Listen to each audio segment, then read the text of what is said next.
One. Welcome back to another episode of A Guide to Surviving Stroke and Brain Injury. As you can tell, Jessica's with me again. Yay! Yay! I'm so happy she's here with us because this video is going to center basically around her. So it hasn't been diagnosed, but we're pretty sure that she has foreign accent syndrome. So what is foreign accent syndrome? It's characterized by the patient taking on a new accent to the native language, with examples more common among speakers of English as a native language, but not restricted to English. So basically what that means is more English-speaking patients have FAS as opposed to from another nation. Isn't that weird? Oh, yeah. But my accent is not my native tongue, though. No, but English is. So it's saying that English-speaking people are more likely to get it than foreign language people to get it. Does that make sense? That makes sense to me. Yes. Yeah. It can involve changes in pronunciation, grammar, and vocabulary, as well as changes in phonological annotation. That was hard for me to say. It's important. It's important to note that the person's voice sounds foreign both to themselves and the person they are speaking to. Because Jessica tells me all the time, she hears her voice change, right? I do. And that is so weird. Yeah, I can hear it in my ear. Something's changed. Right. Yeah. So we'll get to that, though, of why that is. Okay. Pretty soon. But it's the initial sign of primary progressive aphasia. That's weird because a lot of people don't associate aphasia with foreign accent syndrome, but it is a progressive form of aphasia. I never thought I had aphasia. I never had a problem with aphasia, right? I always thought, all the speech therapists, they never talked about aphasia. Curious though, did Allison ever say, oh, you have foreign accent syndrome, or I think you have? Or did that ever happen while you were with her?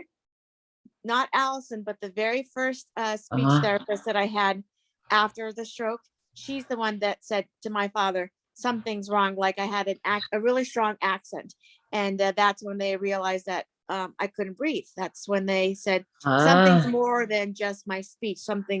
She recognized that right away. So then they focused more on the trach than they did your accent. Well, the accent, because I was doing speech therapist, it alerted her something's wrong with this accent. And then they had to realize something with the ear and the speech, that something was more, that's not the right word, more wrong. Something was wrong. Something else was wrong.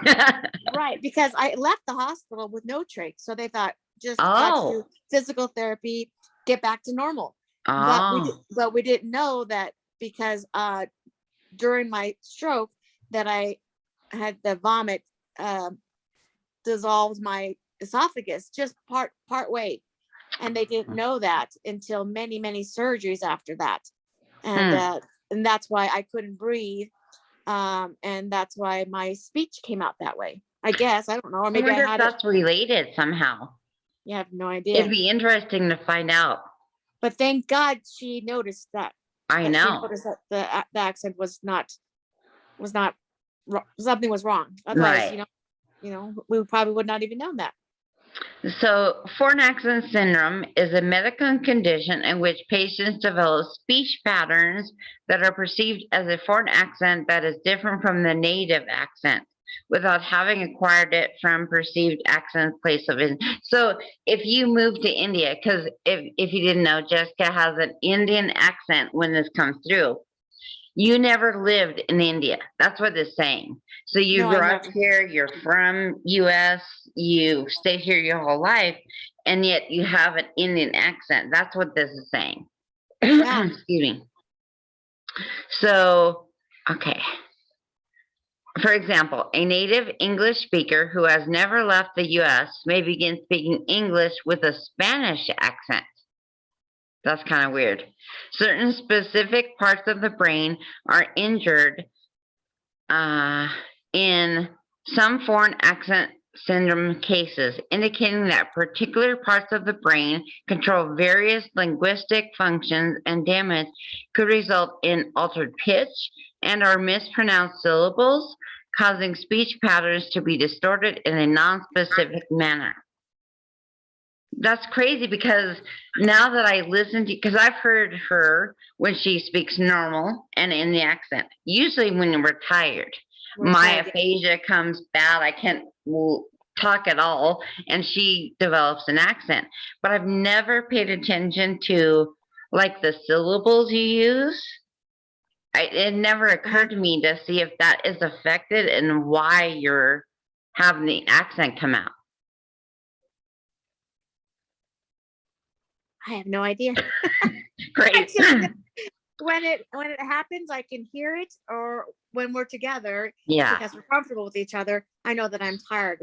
It's time to stop talking on the phone.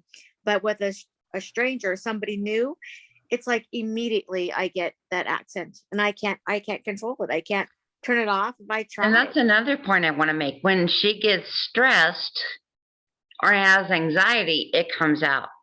Right. That has something to do with it too, I believe. Because like you just went with your friends or something a while ago, and she told herself not to do the accent, and it came out, right? Right. The harder I tried to be, I'm trying to say like perfect, like before having the stroke, trying to be perfect like that, it gives me like, I don't know, anxiety where that accent comes out, where I try to not just be normal. Okay, I had a stroke and my speech is slurpy some days. I'm trying too hard to be too perfect, then I get this accent. Right. And which is worse, I think. When she tries to imitate it, like make it happen when she's normal talking, she can't do it. No, I don't even know what it sounds like. Like to imitate it, I don't even know how to pretend to do it, because I don't even know how to do it. You know, like we say often, a brain injury person, tell them to be a liar, try to keep a lie, because we couldn't remember the lie we started. So and plus two, I'm incapable now of lying. It's like vomiting the truth. Probably too much information. Too much information is trying to hold your mouth. Everyththing comes out. It's just diarrhea in your mouth. Exactly. So I found on many websites that how many cases of this happen. There have been just over 100 cases in the world reported in the past century. Wow. That's how rare this is. So if you haven't heard of it, this is why. Because a lot of people, in my personal opinion, I think they think this is nothing compared to like the deaths that are visible. Right. You know what I mean? So it's not top priority for them to dig into it deeper. No. I'm not. So I was never diagnosed with it, but I was different doctors did notice that I had an accent, and was brought to our attention that I had an accent, but yeah, they never wrote it down and said, okay, you have this whatever aphasia problem. So in most cases, they result from damage to the parts of the brain involved in speech production, talking, usually due to a stroke, a neurosurgery, head trauma, migraines, or developmental problems. The condition might also occur due to lesions in the speech production network of the brain, like if you have MS. So most people with foreign accent syndrome have a neurological condition or a history of head or facial injuries. Some factors that might cause foreign accent syndrome include, which she and I have both had pretty much all of them, stroke, blow to the head or face, surgery to the face or brain, MS, brain tumors, or migraine. Now, we both had migraines before we had the stroke. So did that happen? Who knows, right? Who knows? I had severe migraines for years. So did I, since I was 28. Well, I probably was when I, diagnosed at 28 by a neuropsychologist, not a neurologist. oh, wow. Yeah. So the medical literature breaks FAS down into three main types, which have a unique characteristics. Neurogenic is linked to a structural damage caused to the brain from things like a stroke, brain injury, aneurysms. Psychogenic, where there is no apparent structural damage to the brain, where the person may have suffered emotional or mental stress or psychological or psychiatric disorders such as schizophrenia. Or it can be mixed, where there is structural damage to the brain, but there seems to be a psychogenic component. A 2019 analysis of 49 people, because that's all they found, that's half of people that have this, by the way, with foreign accent syndrome, found that the most common linked conditions were severe headaches or migraines, and that was 15 people. 12 people said stroke. Surgery to the face or mouth were 6 people, and seizures were 5 out of I've the never, 49. yeah, I've never had a seizure, but So the migraine and the stroke. 12 people had the stroke. Yeah. That's And crazy to me. what was the other thing? Like emotional trauma. Yeah. Oh, yeah. Yeah, those 3 things would be on my top. Yep. Injuries to the brain from falls, cancer can also cause this, by the way, and other factors may change the way the brain processes language as well as the way it controls speech. So what are the parts of the brain that are affected from this? So FAS seems to be related to the conditions that affect and damage the Broca's area of the brain. And I'll put a picture up on it on this video so you can see. But it this area, which is very obvious now, but it's on the left side of the brain, typically linked to speech, and it's by the cerebellum, which we both had strokes in the cerebellum. Mm. That's crazy, right? Right, that's crazy. So here are some examples, and you're going to feel so much better after this. But cases of foreign accent syndrome often receive significant media coverage because it's so, like, unheard of, you know? Mm. So it results from various causes, including stroke, allergic reaction, physical injury, and migraine. So a woman, allergic reactions. Wow. And how many? I don't know, because there's not enough research that says how many were caused by such and such. I couldn't find any like recorded allergic reactions, but I did find some of the others. But it's crazy. I was allergic to so many things when I was during the many surgeries that I went through. Like they're like 1% people are allergic to this medicine, and I was at 1%. So many times. So like, you have a lot of factors, woman. That would cause this. Right. That's crazy. So a woman with foreign accent syndrome was featured on both Inside Edition and Discovery Health Channel Mystery ER in October 2008. And in September 2013, the BBC published an hour-long documentary about Sarah Colwell, a woman from Devon whose Chinese foreign accent syndrome resulted from a severe migraine. So she spoke British, and it came out as Chinese. Oh my gosh. That's crazy, right? In 2016, a Texas woman, Lisa Alamia, was diagnosed with foreign accent syndrome when following a jaw surgery. So she basically went to the dentist to have her jaw worked on, and after the surgery, she had FAS. Oh my gosh. She developed what sounded like a British accent. And what's funny is that you don't get to pick what accent you're going to get. Right. It's like. It picks you. But like, you just get it. Yeah, it picks you. That's right. It picks you. So Ellen Spencer, a woman from Indiana who has foreign accent syndrome, was interviewed on the American public radio show Snap Judgment. a British lady called Julia Matthias, who started speaking with an accent somewhere between French and Chinese. So he Wow. had two accents after she was involved in a car accident. So that was a brain trauma. An American woman suffered a headache one night and woke up with speaking in a combination of British, Irish, and Australian. Wow. 3 different accents.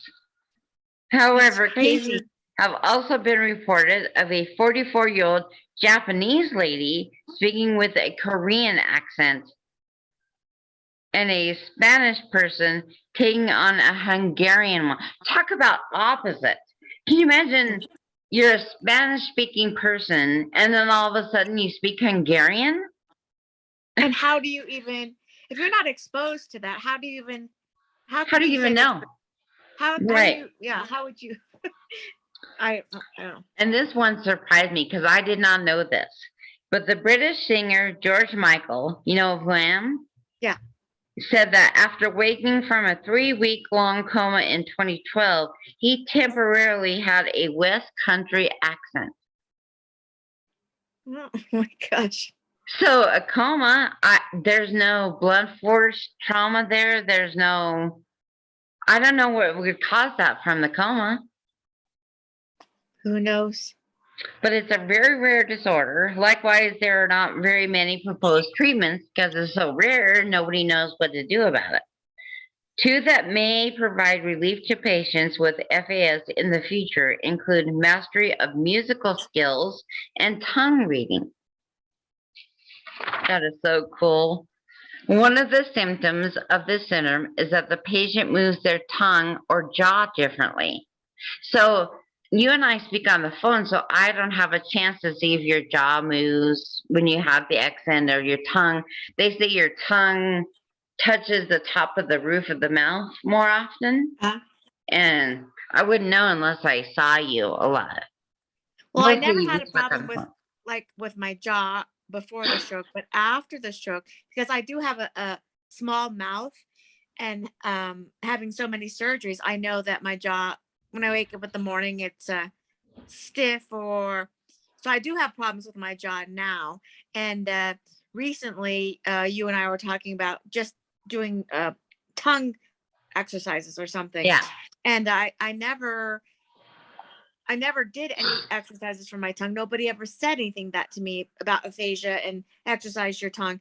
But by you teaching me that, then I'm like, oh, why is my tongue tired? I never realized that. But Yeah. talking to you for a long time, I'm like, Yeah. oh, my tongue is tired now. And then that's when my speech gets slurpy and yeah, like I have to swallow. Like, Yeah. I never noticed these things until I met you. I'm Even not though a I good went, friend, huh? hey, do you want to skip? If you can skip. Anyway, We'll tell that story some other time. I never noticed this stuff until you brought it to my attention. And also, I mean, you didn't bring up the speech, but you know, all of these things, yeah, I guess if it's not brought to your attention, you just keep on going life, Right. like you're not being unaware of what really is going on. Good point. Okay, so if you move your jaw differently or your tongue differently while speaking, it creates a different sound, believe it or not. So recording is done of the speech pattern in order to analyze it. So that means when you're speaking in the foreign accent language, record it, and then you can hear what you're doing. Oh, that'd be good. Yeah. I never thought about that. Yeah. That's one. Often images of the brain are taken with either MRI, CT, SPECT, or PET scans. This is done in order to see if there is a structural and or functional damage, in the areas of the brain that control speech and or rhythm and melody of speech. EEG, which I don't know what that is. Do you know what that is? Well, I'll look it up. Is sometimes performed to investigate whether there are disturbances at the electrophysiological level. I did it. Hey, I can't believe I said that word. Good for you. So treatment involves intense speech therapy. Methods such as oral motor exercises, using mirrors targeting phonetic awareness. In other words, watching how you say a word. And if you say it wrong, you can say it slower and correct it when you know you're doing it. But I don't know how often. I don't know. Ring, list, and text. That's hard. And using electropalatography. I have no idea what that is either. But they're all methods that have been used in the past. Treatment should be developed on a patient-by-patient basis. About a quarter of FAS patients go through remission after treatment. I just guess it depends on how bad it bothers you emotionally, because I'm sure, Right. like most of my studies where people spoke all the time in the accent. Right. That has to Mine be is not. so annoying. Right. Right. I mean, It doesn't bother me. It just, when it does happen, it's a little bit embarrassing because first Yeah. of all, you're nervous and you're meeting people and you want to be, like normal, but then you get this Right. accent and you're like, darn, you're trying to walk normal and not be drunk, and then you get this accent. It's like on top You of doing everything. more? Yeah. It's just, yeah. But I can survive with that. That's like the very least of my problems, Yeah. really. So since this syndrome is very rare, it takes a multidisciplinary team to evaluate the syndrome and diagnose it, including speech language pathologists, neurolinguists, neurologists, neuropsychologists, and psychologists. Sure. Good luck even getting a neurologist. Well, next year. And then I forget why I'm calling them anyway. But foreign accent syndrome is more commonly pronounced in females than it is males. Wow. In a meta-analysis of 112 patients with FAS, 97% were adults and 67% were female. The typical age range for this disease is around 25 to 49, and you were 47? I was 47 when I had this second. In cases where handedness was recorded, the majority of patients were right-handed. And I am right-handed. How weird. Only in 12.5% of the cases do the patients have previous exposure to the accent that they later seem to develop due to FAS. But you did. The doctor you used to work for was Indian, right? And didn't you say a nurse? I worked for 2 Indian doctors, and then those doctors took care of me after I got sick. And then my neurologist was Indian, and then my close friend she's Indian as well.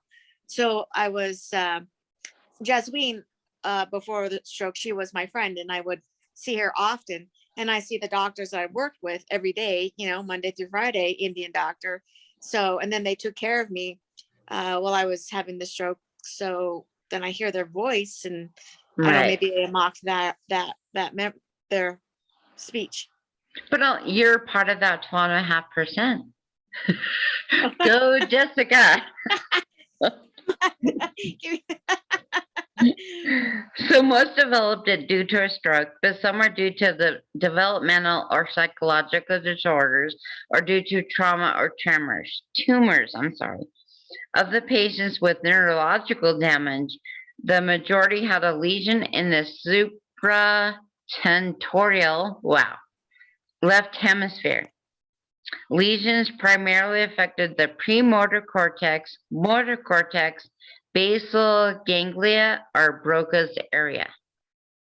And Broca's brain is where it's from. Lesions are also seen in the cerebellum, which protects the previous areas. Right hemispheric damage rarely causes FAS.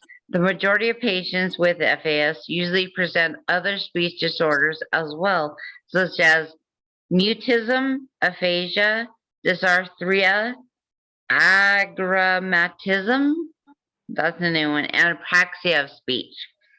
So FAS differs from AOS, apraxia of speech, they have more control over their speech deficits, which you do. I think you have more, because you're more pronounced. Apraxia, you can't understand what they're trying to say as well. Oh, okay. Okay. Because there are relatively few differences in the symptoms, this is very important.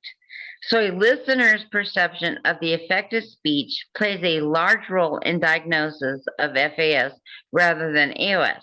The listener has to be familiar with a foreign accent in order to attribute it to the affected speech of someone with FAS. So that's the big difference. Does that make sense? No. So I'll read on it and maybe this will explain it. So the perception of a foreign accent is likely to be the case of pareidolia, or the part of the listener. It's not your fault, it's our fault. That should make you feel better. Oh, it's the person listening to me. Yes. That hears the accent. Nick Miller, professor of motor speech disorders at Newcastle University, has explained the notion that sufferers speak in a foreign language is something that is in the ear of the listener rather than the mouth of the speaker. It is simply that the rhythm and pronunciation of speech has changed.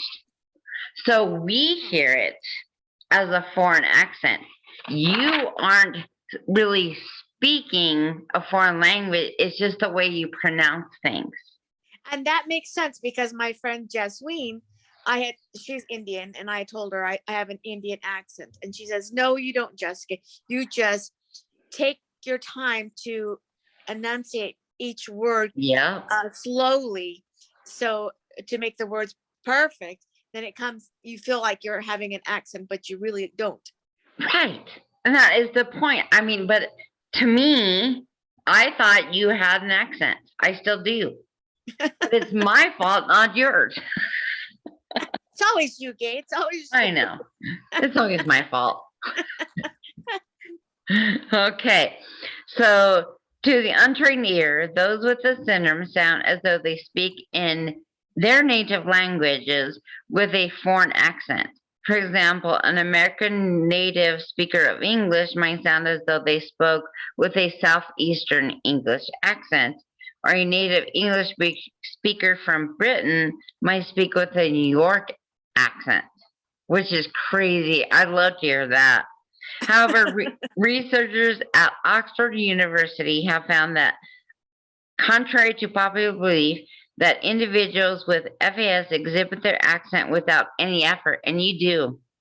These individuals feel as if they're suffering from a speech disorder.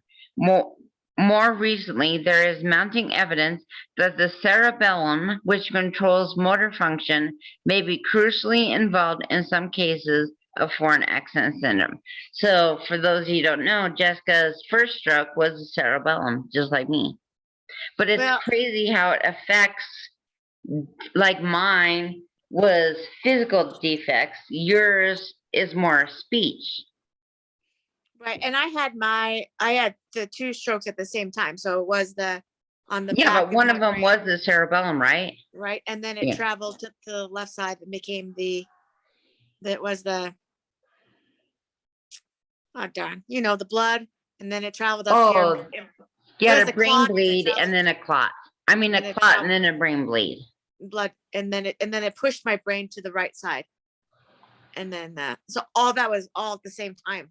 Like I didn't have 2 different days, and that was just one day. It was like my brain just exploded, when they found me.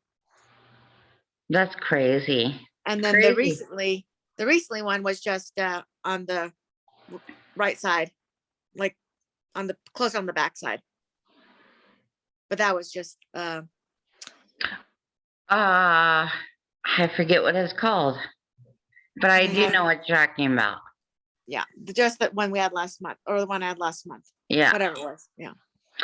You can practice things like psychological first aid, which I had to look up because I did not know what that was, which aims to reduce stress symptoms and assist in a healthy recovery following a traumatic event, natural disaster, public health emergency, or even a personal crisis, which I probably can say I've had all of them, and positive affirmation to help you cope with the challenges. And that's good though. It is true. That's weird though, because I would think it's hard to talk well about yourself when you feel like you're doing a mistake. You know what I mean? Does that make sense?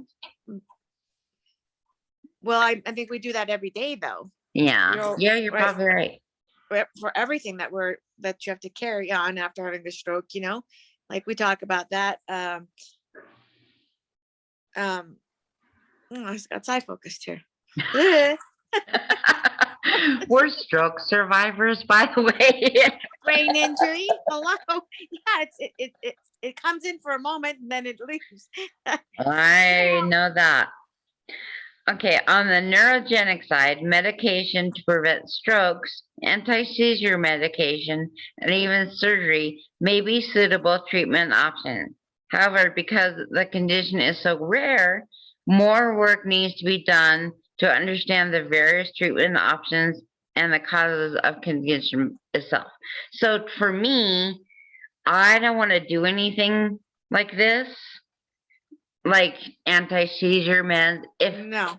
they don't have any research saying it hurts me more than it helps me.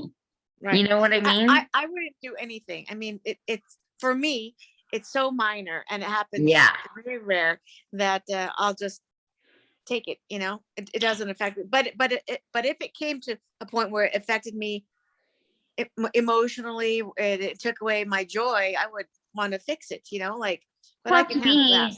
If you spoke this all the time, that have to have some emotional impact on you and your identity, right? Like, and when you have no control, right, and which you have no control, yeah, it's hard. It's not a joyful thing. Well, and you just go back to the Japanese woman talking in Korean. They're mortal enemies, aren't they? Well, I have no idea. I mean, that would be horrible to talk in the native tongue of your enemy. Right? I can't imagine. But other symptoms, this is where it gets really cool. Now, I have to pay attention after we talk about this. But difficulty pronouncing certain clusters, particularly consonant clusters such as SPL in words like splash. I've never noticed. Splash. But you're not tired. Right. No, when you're speaking in the language, I'll ask you to say splash and I'll hear it if it's different. Write it down so we can yeah, play with that. We have to remember that one. Vowels and consonants may be reduced, be simpler, or appear unarticulated or broken. And I think that's where the accent comes in, because it depends on what consonant or vowels you have a problem with that are broken. You know what I mean? In intonation and stress on words may become more frequent. Rather than highlighting some words through stress or tone, someone with FAS may highlight every word. Sounds requiring the tongue to tap against the roof of your mouth can become problematic. And that's hard enough by itself. I mean, but that may be why you have it. With your, well, yeah, tongue is always in the way. And the last thing is the sound can frequently be added within words. And I notice when you get tired, you say a lot. And I just attribute it to you trying to find the word. Mm-hmm. But according to this, it's foreign accent syndrome. Oh, how funny. So who knows? Yeah. I have to notice if I do that. Right. But see, here's the thing. We weren't aware of this stuff. Now we are. So let's look and see if it's true or not. Right. Well, we can play with that later. So no specific test can assess for foreign accent syndrome. It said doctors work to diagnose the cause using a variety of tests, including blood tests to test for infections and some illnesses, brain scans, such as MRI scans, to look for lesions or damage in the brain, a lumbar puncture, which I'm never okay with, to test for infections in the spinal fluid, and to check for signs of certain central nervous system conditions. That's all so severe, huh? Like, hello, no, Really? no. Let's just try to get through today. Right. A complete medical history to determine whether the symptoms appeared and what may have caused them. And finally, a psychiatric screening, such as the assessment for depression and schizophrenia. And I could get that, where people would think that maybe you're faking it or trying to. Right. How would they know if you're faking or not faking? And that's horrible. Like I don't know, because maybe there are people out there that would want to fake an accent for whatever reason, but for the ones that Right. can't control it, like, It's miserable. It has to be Well- miserable. well, it's just there's no control. It's like anything with we deal with, like, stroke survivor. On the outside, you look fine. You're Right. totally fine, but you're like, hello, it's in my brain. So thank you that I look good on the outside, but the problem's in my brain. And I think that's what Joe was saying, right? When we had our interview with him, just because I look normal on the outside doesn't mean there's not stuff going on inside. Right. You know? The trauma and the struggle is in your brain, every single day. Well, it So- just goes back to caregivers. Just because everything appears on the outside to be fine, doesn't mean everything is fine on the inside. Could be caregiver or family or friends. Like, nobody knows what you're going through until you're inside my body, my brain. And we talk about it all the time, saying, I'll trade with you anytime, so you can stay in my body. Yeah. And I'll stay in yours, so you can see what it feels like. Like, you're not making it up and you're not making excuses. This is our new normal. And we're doing the best that we can every single day. So Well, For just me, like I it's told you before, every website I went to said foreign accent syndrome. Is it real? I mean, there were like 3 or 4. So this And is what definitely real. benefit There's not does it- just enough research done on it. and what benefit is it though? Like, None. what Why benefit would is it? you lie about that? Yeah, I mean, why would I lie about it? And what benefit do I get out of it? That's the thing. I want to be as normal as I used to be, as I can be. Why would I put that on top of me when I have so many other things on top of it? Like, come Yeah. on, give me a And break. I don't think people realize how many things we have to deal with. Like, you have the foreign accent syndrome, you have the tracheotomy, you have stroke, you have memory loss, there are so many things that you have to deal with. Why would you want another one? Right. I would pick something. I wouldn't pick anything else. I'm Right. up to the top. I don't need anything else. I'm done. This is it. But I've known you, how long have I known you now? 2 or 3 years?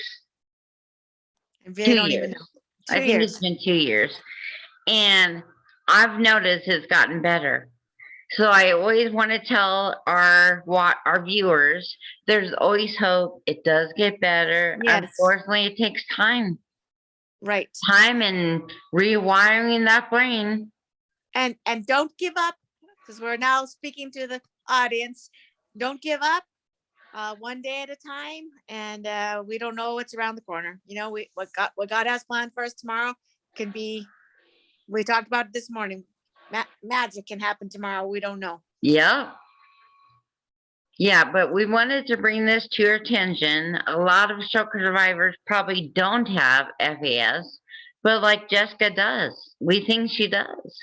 And if other of our viewers have it, you're not alone. Nope. And Jessica and I talked about this just a little while ago. If we reach one person to make you feel like you're not alone, we've done our job. That's right. And that's why we're here. And we're And so always available. You know how to contact us, and we're Yes. a good friend and or a person to listen to. Okay, I love you, my friend. I love you. Remember, celebrate every victory. Count every minute of every day of your recovery as getting better. and we love you and we're always here for you. Have a good day.